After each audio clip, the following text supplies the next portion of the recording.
हाँ देखिए, अगर लाइट जो है वो स्ट्रेट लाइन में ट्रैवल करती है तो टॉर्च से होकर के लाइट जानी चाहिए थी स्लिट में, और इस स्लिट के थ्रू, ये जो स्लिट है इस स्लिट के थ्रू प्रकाश कहाँ जाना चाहिए था, सेंटर में जाना चाहिए था, और मुझे मैक्सिमम इंटेंसिटी मिलनी चाहिए थी, और उसके चारों ओर मुझे परफेक्टली डार्क मिलना चाहिए था।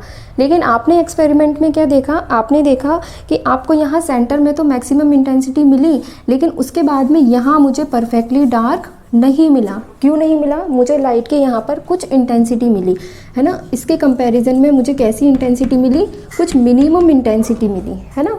तो ऐसा क्यों हुआ? क्योंकि लाइट ने क्या किया, ये जो स्लिट थी, ये कुछ mm की जो स्लिट थी, जैसे मैं इसको थोड़ा सा ऐसे बना लेती हूँ, देखिए ये जो कुछ mm की जो स्लिट थी, इसके किनारों से लाइट बैंड होकर के और ये जो कार्डबोर्ड का शेडो एरिया था उसमें एंटर कर गई है ना। तो यहाँ पर भी क्या हुआ, लाइट जो है वो बैंड हो गई है ना। तो हम क्या कह सकते हैं कि डिफ्रैक्शन क्या है, डिफ्रैक्शन बैंडिंग ऑफ लाइट है। The bending of light through any aperture और any obstacle is called as diffraction. तो विवर्तन को हम क्या कह सकते हैं कि विवर्तन क्या है, विवर्तन किसी द्वारक या अपारदर्शी अवरोधक है ना, मतलब जो ट्रांसपेरेंट नहीं है, अपारदर्शी अवरोधक के किनारों से प्रकाश के मुड़ने की घटना को हम क्या कहते हैं, विवर्तन कहते हैं। जिसके कारण प्रकाश कहाँ मिलता है, जो भी वस्तु आपने यूज़ की है, जो भी आपने ऑब्जेक्ट यूज़ किया है, जो आपने द्वारक या अवरोधक यूज़ किया है, उसके परिछाया क्षेत्र में भी हमें प्रकाश मिलता है। कहने का मीन्स क्या है कि जो भी हमने यहाँ पर स्लिट यूज़ में ली है या हमने जो भी ऑब्स्टिकल यूज़ में लिया है, उसका जो शेडो एरिया है, उस शेडो एरिया के अंदर भी हमें लाइट की कुछ ना कुछ इंटेंसिटी मिलती है, क्योंकि लाइट क्या करती है, बैंड होकर के एंटर हो जाती है। ठीक है, तो ये है आपके पास में डिफ्रैक्शन। और वैसे डिफ्रैक्शन का आपके पास में एक बहुत ही सिंपल सा एग्जांपल है, सनलाइट है। सन के थ्रू जो लाइट आती है आपके रूम के अंदर खिड़कियों से बैंड होकर के आती है और आपको रूम में मिल जाती है। बट ये बहुत ही बेसिक एग्जांपल है और हम लोग अभी बीएससी के लिए तैयारी कर रहे हैं, तो यहाँ पर मैंने आप लोगों को थोड़ा सा इसको बता दिया। अब मैंने जो आपको एक्सपेरिमेंट करके दिखाया है ना, वो मैंने आपको एक रफली एक्सपेरिमेंट करके दिखाया है। एक्चुअल में एक्सपेरिमेंट होते हैं डार्क रूम के अंदर। अगर मेरे उस एक्सपेरिमेंट को कोई अच्छा साइंटिस्ट देखे तो वो कहेगा कि ये मैंने किस टाइप से एक्सपेरिमेंट को करके दिखाया है। लेकिन एक हम फिज़िक्स की फील लेने के लिए एक्सपेरिमेंट को इस टाइप से परफॉर्म कर सकते हैं कि हमने एक टॉर्च ले लिया और एक कार्डबोर्ड में कुछ mm की स्लिट बना ली और उससे फिर हमने डिफ्रैक्शन पैटर्न को ऑब्ज़र्व कर लिया। ठीक है, तो यहाँ हम लोगों ने डिफ्रैक्शन की डेफिनेशन को अच्छे से समझ लिया है। अब हम एक बार डिफ्रैक्शन की डेफिनेशन को राइट डाउन कर लेते हैं।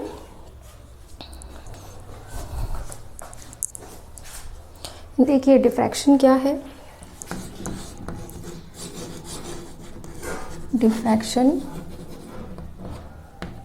या हम कहें इसको विवर्तन है ना। तो डिफ्रैक्शन क्या है, प्रकाश का किसी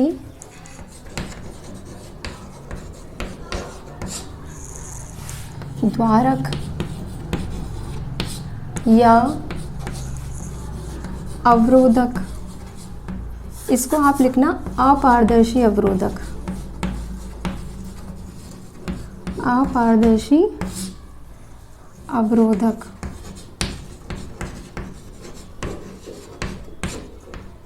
के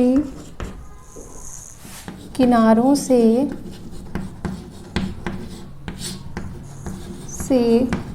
मुड़कर मुड़ने की घटना को है ना, मुड़ने की घटना को विवर्तन कहते हैं।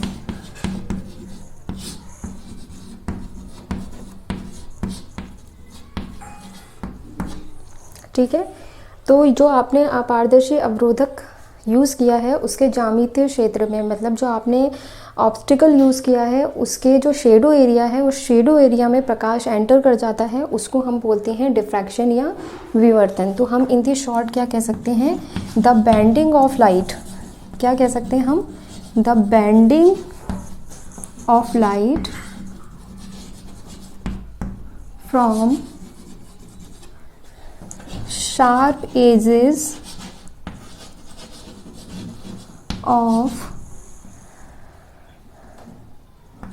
an obstacle or aperture is called diffraction. Diffraction जो है इसकी खोज की थी ग्रे-मेल्डी ने, है ना, ग्रे-मेल्डी, ये डिफ्रैक्शन की खोज करने वाले थे ग्रे-मेल्डी। और अब हम लोग देखते हैं यहाँ पर डिफ्रैक्शन के लिए कुछ कंडीशंस और डिफ्रैक्शंस के कुछ टाइप्स।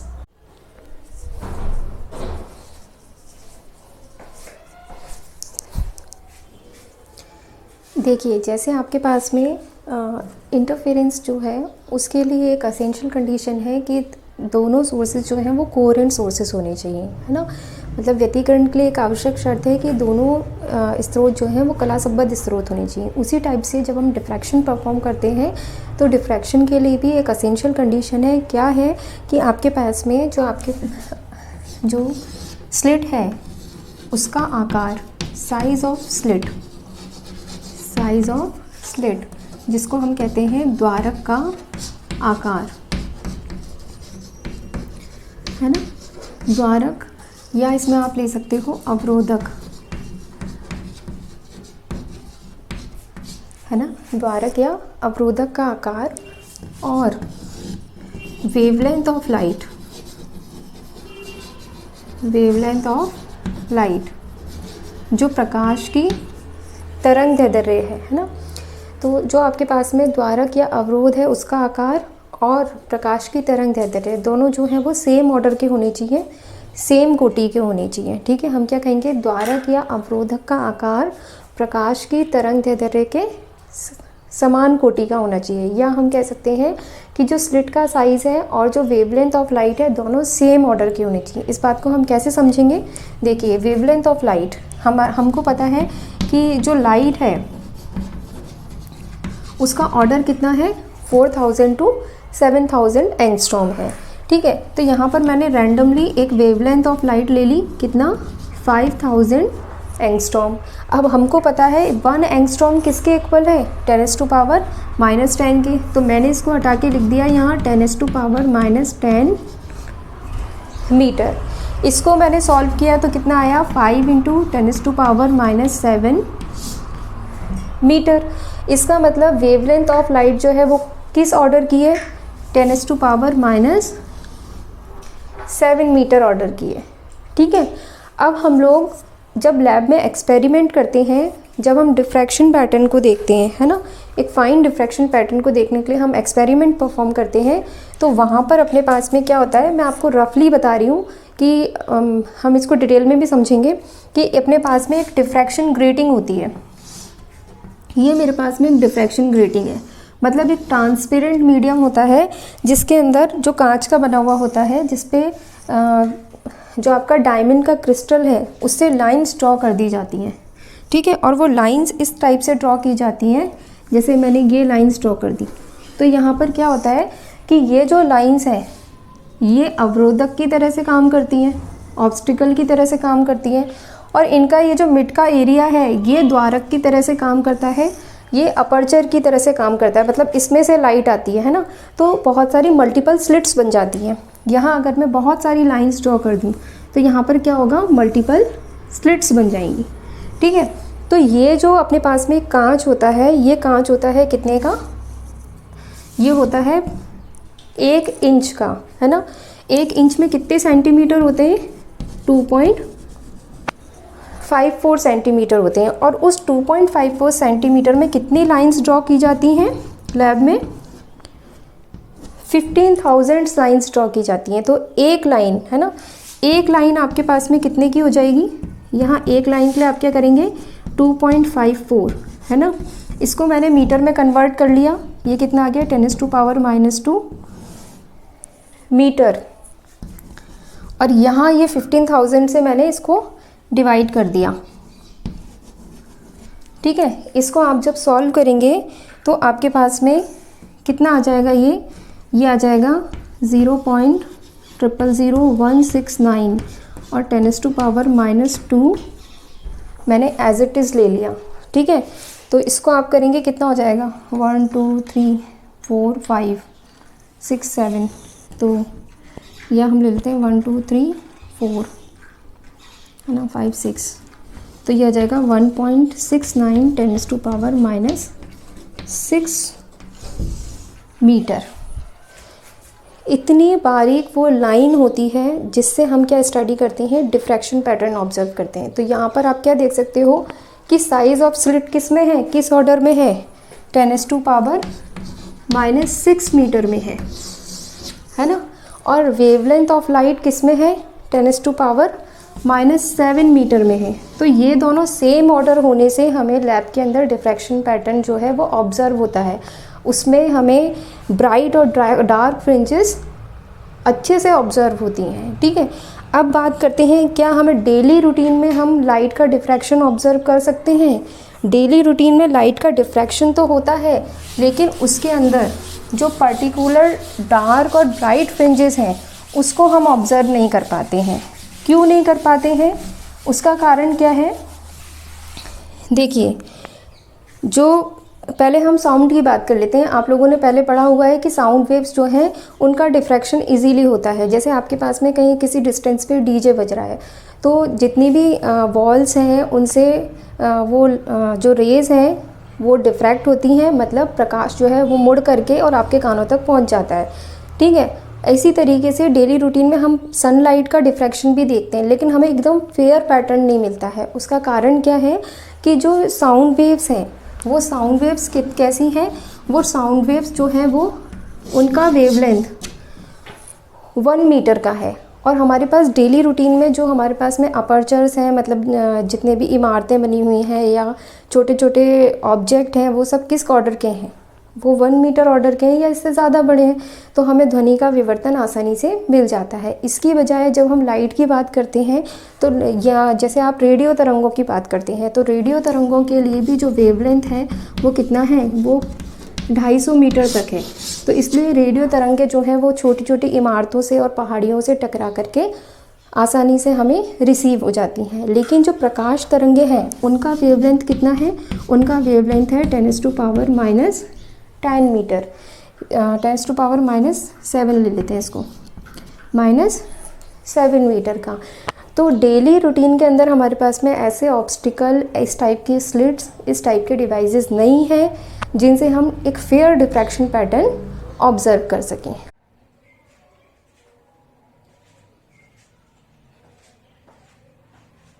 हाँ देखिए, अब हम लोग स्टडी करेंगे टाइप्स ऑफ डिफ्रैक्शन, विवर्तन के प्रकार। तो विवर्तन जो है वो अपने पास में 2 टाइप से है। पहला है फ्रेनेल विवर्तन और दूसरा है बॉर्नहोफर विवर्तन। तो फर्स्ट है अपने पास में फ्रेनेल विवर्तन। फ्रेनेल विवर्तन या हम इसको कह सकते हैं, मतलब कह सकते हैं, मैं इसको इंग्लिश में भी लिख रही हूँ। ठीक है, फ्रेनेल्स डिफ्रैक्शन। ठीक है, जो फ्रेनेल विवर्तन है इसको समझने के लिए जो हम लोगों ने अभी एक्सपेरिमेंट किया था इसी वीडियो के अंदर, वो फ्रेनेल विवर्तन है। फ्रेनेल विवर्तन में क्या है, आपके पास में एक लाइट सोर्स है और यहाँ से इस लाइट सोर्स से जो निकलने वाला गोलीय तरंगाग्र है ना, हमने क्या किया, इस गोलीय तरंगाग्र के मार्ग में हमने एक स्लिट को रख दिया। क्या किया, हमने एक स्लिट को रख दिया, जैसे मैंने ये एक स्लिट को रख दिया। ठीक है, ये मैंने ये एक स्लिट रख दी।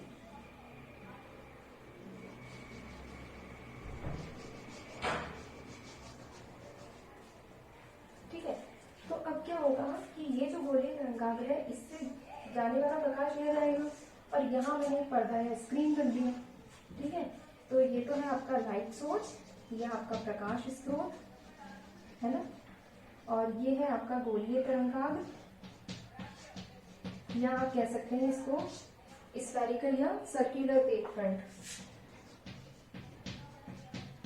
और इसके साथ साथ में ये है अपने पास में स्लिट और ये है अपने पास में पर्दा या स्क्रीन। ठीक है, तो यहाँ क्या हुआ, फ्रेनेल विवर्तन क्या है कि यदि आपके पास में स्लिट से प्रकाश स्रोत और पर्दा दोनों कैसे हो, सीमित दूरी पर हो, एक फाइनाइट डिस्टेंस पे हो, तो उसे हम कहते हैं फ्रेनेल विवर्तन। ये इनफाइनाइट डिस्टेंस पे भी हो सकते हैं। फॉर एग्जाम्पल जैसे आपके पास में सनलाइट है, सनलाइट जो है वो आपके पास में इनफाइनाइट डिस्टेंस से आ रही है, तो वो आपके पास में फ्रेनेल विवर्तन नहीं है। ठीक है, लेकिन अगर मैंने जो एक्सपेरिमेंट किया, जैसे हमने एक कार्डबोर्ड लिया, उस पर टॉर्च से लाइट को इंसिडेंट किया, तो वो मेरे पास में क्या है, फ्रेनेल विवर्तन है, जहां पर मेरे पास स्लिट से ये जो लाइट सोर्स है और ये जो स्क्रीन है दोनों कैसे हैं, दोनों फाइनाइट डिस्टेंस पे हैं, दोनों सीमित दूरी पर है। तो हम क्या कहेंगे, फ्रेनेल विवर्तन वो विवर्तन है जिसमें स्लिट प्रकाश स्रोत से और पर्दे से, लाइट सोर्स से और स्क्रीन से कैसा है, सीमित दूरी पर है। तो पहला हमने यहाँ पर लिख लिया, पहली कैरेक्टरिस्टिक इसकी क्या है कि दोनों कहाँ होनी चाहिए, सीमित दूरी पर होनी चाहिए, मीन्स दोनों कैसे होनी चाहिए, फाइनाइट डिस्टेंस पे होनी चाहिए। सेकंड प्रॉपर्टी हम देखते हैं, सेकंड प्रॉपर्टी क्या है, इसमें जो इसका आपतित तरंगाग्र है, आपतित तरंगाग्र समझे आप, यहाँ लाइट सोर्स से निकलने वाली लाइट जैसे ही स्लिट पे इंसिडेंट होगी, जैसे ही स्लिट पे गिरेगी, तो गिरने वाला जो तरंगाग्र है, जो इंसिडेंट होने वाला तरंगाग्र है, वो है आपके पास में आपतित तरंगाग्र या इंसिडेंट वेव फ्रंट। ठीक है, तो जो आपतित तरंगाग्र है और इसके अलावा जो विवर्तित तरंगाग्र है, मतलब इस स्लिट से निकल के जो प्रकाश आएगा, है ना, इस स्लिट से निकल के जो प्रकाश आएगा, यहाँ जो मुझे डिफ्रैक्शन पैटर्न मिलेगा, जो आपको एक्सपेरिमेंट में भी मिला था, वो है आपके पास में विवर्तित तरंगाग्र या डिफ्रैक्टेड वेव फ्रंट। तो आपका इंसिडेंट वेव फ्रंट और आपका डिफ्रैक्टेड वेव फ्रंट, आपका आपतित तरंगाग्र और आपका विवर्तित तरंगाग्र, दोनों कैसे होंगे, दोनों गोलीय तरंगाग्र होंगे। कैसे होंगे, गोलीय या बेलनाकार तरंगाग्र होंगे। तो फ्रेनेल विवर्तन में आपके पास दोनों तरंगाग्र जो होते हैं वो कैसे मिलते हैं, वो आपको या तो गोलीय मिलते हैं, सर्कुलर मिलते हैं, या फिर आपको बेलनाकार मिलते हैं, मतलब स्फेरिकल मिलते हैं। ठीक है, तो फ्रेनेल वेव फ्रंट के अंदर हमने दो चीजें देख ली, पहला स्लिट से प्रकाश स्रोत और पर्दा दोनों सीमित दूरी पर होने चाहिए, उसके साथ साथ में यहाँ से मिलने वाला जो तरंगाग्र है प्रकाश स्रोत से, जो आपतित तरंगाग्र है और जो विवर्तित तरंगाग्र है, वो कैसे होंगे, गोलीय या बेलनाकार होंगे। थर्ड चीज क्या है, फ्रेनेल विवर्तन में क्या विशेषता है, थर्ड है कि इसके अंदर हमें किसी भी टाइप के किसी लेंस का या दर्पण का उपयोग नहीं करना पड़ता है ना, यहाँ पर हमें किसी लेंस को या दर्पण का प्रयोग हमें नहीं करना पड़ता है।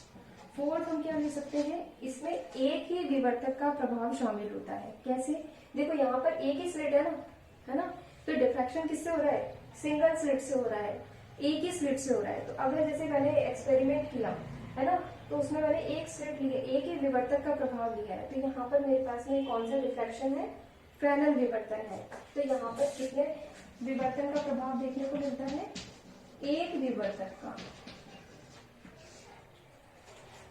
इसको आप ऐसे समझ सकते हो कि जैसे आपके पास में जो सनलाइट आती है ना, सनलाइट जो आती है वो आपके पास में खिड़की से भी डिफ्रैक्ट होकर रूम में पहुंचती है, अगर दो खिड़कियां हैं तो उनसे भी डिफ्रैक्ट होकर पहुंचेगी, बीच में बहुत सारी इमारतें हैं जिनसे टकरा करके मुड़ करके लाइट आपके पास आएगी, तो वहां पर विवर्तन का प्रभाव देने के लिए बहुत सारे ऑब्जेक्ट्स हैं। लेकिन जब हम फ्रेनेल विवर्तन लेते हैं तो फ्रेनेल विवर्तन में कैसा है, एक ही विवर्तक का प्रभाव है। ठीक है, और एक और प्रॉपर्टी हम क्या लेते हैं यहाँ पर कि यहाँ जो मुझे डिफ्रैक्शन पैटर्न मिलेगा, है ना, उसमें मुझे सेंटर में, केंद्र में, सेंटर में या केंद्र में मुझे डार्क मिलेगा या ब्राइट मिलेगा, वो किस पे डिपेंड करता है, वो डिपेंड करता है स्लिट पे, है ना, वो किस पे डिपेंड करता है, स्लिट पे। अगर मैंने यहाँ पर रखा हुआ है कार्डबोर्ड, मैंने एक सिंपल कार्डबोर्ड रख दिया, तो उस कंडीशन में क्या होगा, यहाँ पे मुझे डार्क मिलेगा। बिल्कुल सेंटर की बात कर रही हूँ मैं, लाइट मुड़ के तो पहुंचेगी, यहाँ मुझे हल्की इंटेंसिटी मिलेगी, पर सेंटर में मुझे कैसा मिलेगा, डार्क मिलेगा। लेकिन अगर मैंने कार्डबोर्ड के अंदर एक स्लिट बना दी, तो ये मुझे कैसा मिल जाएगा, यहाँ पर मुझे कैसा मिलेगा, ब्राइट मिलेगा। तो जो विवर्तन प्रतिरूप है उसका जो केंद्र है, जो डिफ्रैक्शन पैटर्न का सेंटर पॉइंट है, उस सेंटर पॉइंट पर मुझे अदीप्त मिलेगा या दीप्त मिलेगा, डार्क मिलेगा या ब्राइट मिलेगा, वो किस पर डिपेंड करता है, वो केंद्र डिपेंड करता है किस पर, स्लिट पे डिपेंड करता है। आपने जो द्वारक यूज किया है, जो अपर्चर यूज किया है, उस पर डिपेंड करेगा। ठीक है, तो केंद्र में मुझे यहाँ डार्क मिलेगा या मुझे ब्राइट मिलेगा, ये डिपेंड करता है किस पर, ये डिपेंड करता है इस द्वारक पर या अवरोध पर, है ना। किस पे डिपेंड करता है, मैं ऊपर लिख देती हूँ यहाँ पर, द्वारक या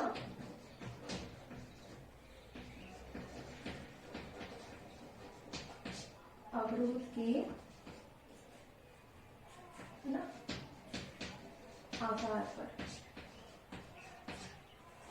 है ना, यह द्वारक या अवरोध पर निर्भर करता है। ठीक है, अगर यहाँ स्लिट बनी हुई है तो मुझे ब्राइट मिल जाएगा, और अगर यहाँ पर मेरे पास में कार्डबोर्ड बना हुआ है तो मुझे, अगर स्लिट बनी हुई है तो मुझे ब्राइट मिलेगा, और अगर यहाँ कार्डबोर्ड लगा हुआ है जिसमें किसी भी टाइप की कोई स्लिट नहीं है, तो उस कंडीशन में मुझे यहाँ पर कैसा मिलेगा, सेंटर में डार्क मिलेगा। तो ये है फ्रेनेल विवर्तन। ठीक है,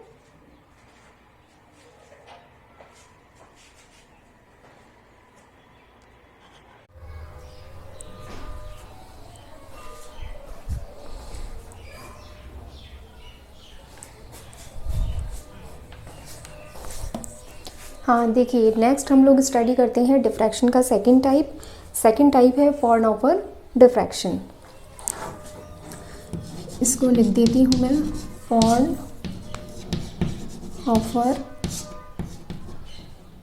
विवर्तन, है ना, या फॉर्नहोफर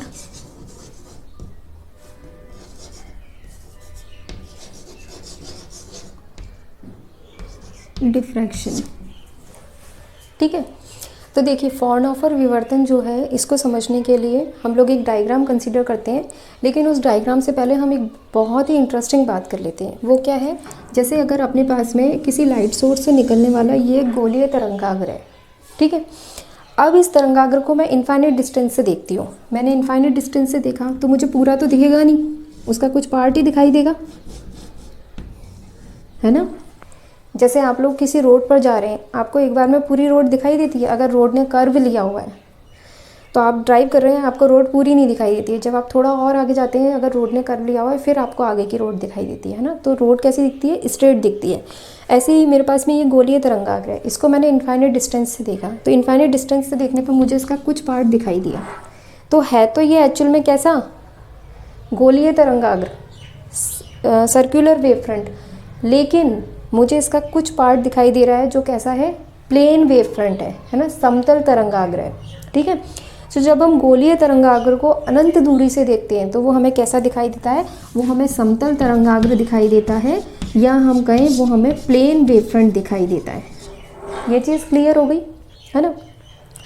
तो जो फॉर्नहोफर विवर्तन है, इसमें क्या है, देखिए जो फ्रेनेल विवर्तन था उसमें क्या था, स्लिट से, ये जैसे मैंने एक स्लिट ले ली, इस स्लिट से, है ना, इस तरफ लाइट सोर्स आएगा, इस तरफ स्क्रीन आएगी, दोनों सीमित दूरी पर थे। फॉर्नहोफर विवर्तन में स्लिट से लाइट सोर्स और स्क्रीन दोनों इनफाइनाइट डिस्टेंस पे होंगे। ठीक है, तो अब हम डायग्राम बना लेते हैं।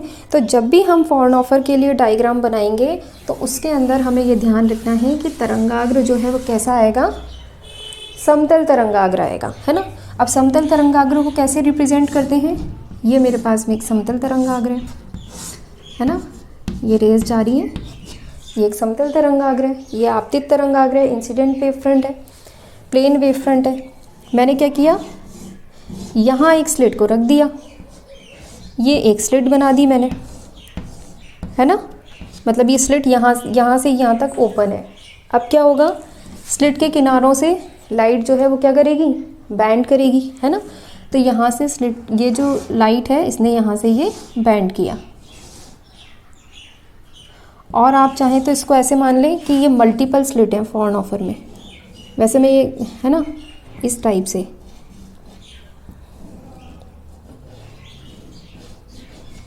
समझ में आया। मतलब ये एक पूरी स्लिट इस टाइप से कि इसमें बहुत सारे छेद हैं, है ना, बहुत सारे होल्स बने हुए हैं। तो लाइट यहाँ से बैंड होकर निकल गई, यहाँ से बैंड होकर निकल गई और यहाँ से बैंड होकर के निकल गई। तो ये तो हुआ आपका आपतित तरंगाग्र, इंसिडेंट वेव फ्रंट। ये हुआ आपका विवर्तित तरंगाग्र या डिफ्रैक्टेड वेव फ्रंट, है ना। दोनों ही हमें कैसे मिलते हैं, समतल मिलते हैं, क्योंकि लाइट सोर्स भी इनफाइनाइट डिस्टेंस पे है स्लिट से और यहाँ पर जो पर्दा या स्क्रीन है वो भी इनफाइनाइट डिस्टेंस पे है। लेकिन हमें क्या करना है, हमें डिफ्रैक्शन पैटर्न को ऑब्जर्व करना है, उसमें ब्राइट और डार्क फ्रिंजेस को स्टडी करना है। तो उसके लिए हम क्या करते हैं, हम यहाँ पर एक लेंस यूज़ करते हैं। आप सबको पता है प्रॉपर्टी कॉन्वेक्स लेंस की, कि जैसे ही हम कॉन्वेक्स लेंस रखते हैं ये क्या करता है, सारी रेज को कलेक्ट कर लेता है ना। तो ये क्या करेगा, यहाँ पर ये सारी रेज को यहाँ से कलेक्ट कर लेगा और यहाँ पर हमारे पास में डिफ्रैक्शन पैटर्न हमें ऑब्जर्व हो जाएगा। ठीक है, तो ये है फ्राउनहोफर विवर्तन। अब हम इसकी फटाफट से विशेषताएं लिख लेते हैं। फ्राउनहोफर विवर्तन में क्या है, स्लिट से प्रकाश स्रोत, आपका लाइट सोर्स है ना, और पर्दा स्क्रीन जो है वो दोनों किस में होते हैं, वो होते हैं अनंत दूरी पर स्थित, अनंत दूरी पर स्थित। दूसरा पॉइंट हम क्या लेंगे, जो आपके पास में आपतित तरंगाग्र है और जो विवर्तित तरंगाग्र है, जो इंसिडेंट वेव फ्रंट है और जो डिफ्रैक्टेड वेव फ्रंट है, दोनों कैसे होंगे, समतल होंगे, है ना। दोनों समतल तरंगाग्र होंगे। हमें किस टाइप का तरंगाग्र मिलता है, वेव फ्रंट मिलता है, समतल तरंगाग्र मिलता है। थर्ड पॉइंट लिख लेते हैं, इसमें कितने विवर्तक का प्रभाव है, सिंगल स्लिट का इफेक्ट है, नहीं, इसमें किसका इफेक्ट है, मल्टीपल स्लिट्स का इफेक्ट है, कई विवर्तकों का प्रभाव है। तो इसमें क्या होगा, इसमें या आप ऐसे लिख लो, विवर्तकों का प्रभाव है, एक विवर्तक नहीं, विवर्तकों का प्रभाव देखने को मिलता है ना। इसमें बहुत सारे विवर्तकों का प्रभाव देखने को मिलता है। अच्छा, पहले हमने फ्रेनेल विवर्तन लिया था, उसमें हमने लेंस या दर्पण का उपयोग नहीं किया था, लेकिन यहाँ हम लेंस और दर्पण का उपयोग कर रहे हैं। तो यहाँ पर हम क्या लिखेंगे, हमें किसकी ज़रूरत पड़ती है, लेंस या दर्पण का हम प्रयोग करते हैं, वहाँ नहीं करते हैं। तो वहाँ पर आप क्या करना, वहाँ पर क्रॉस लगा लेना।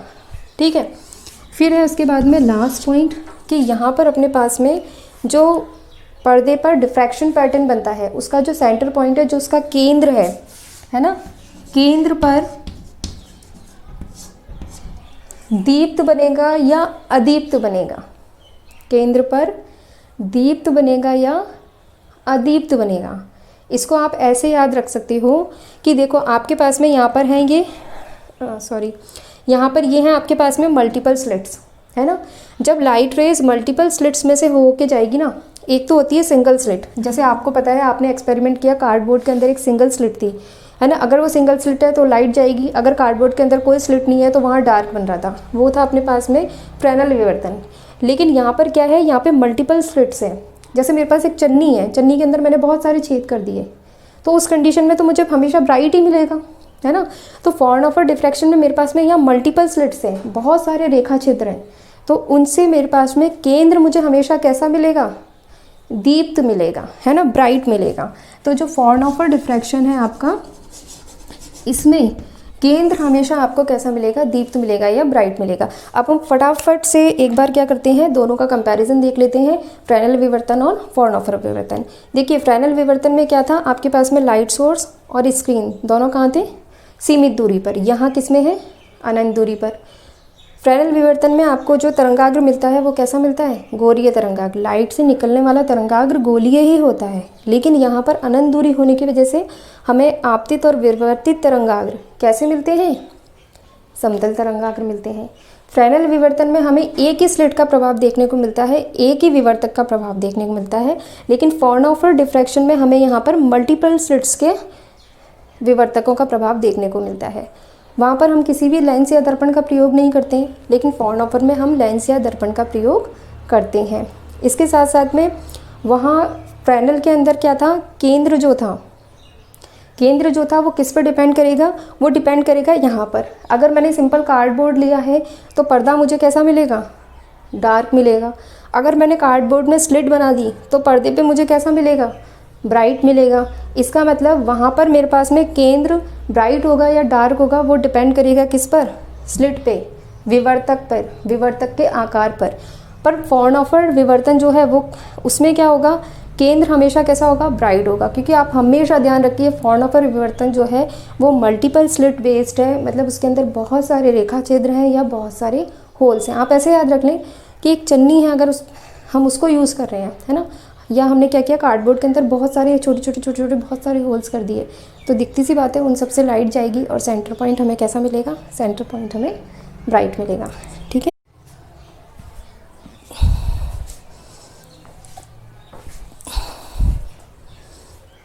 तो आज की वीडियो में बस इतना ही। यदि आपको मेरा वीडियो अच्छा लगा हो तो उसे लाइक ज़रूर करें। अगर वीडियो में कोई भी कमी है तो उसे कमेंट में ज़रूर बताएं। और इसके साथ साथ में यदि आपको मेरा वे ऑफ टीचिंग पसंद आया हो तो चैनल को सब्सक्राइब ज़रूर करें। Thank you, bye bye.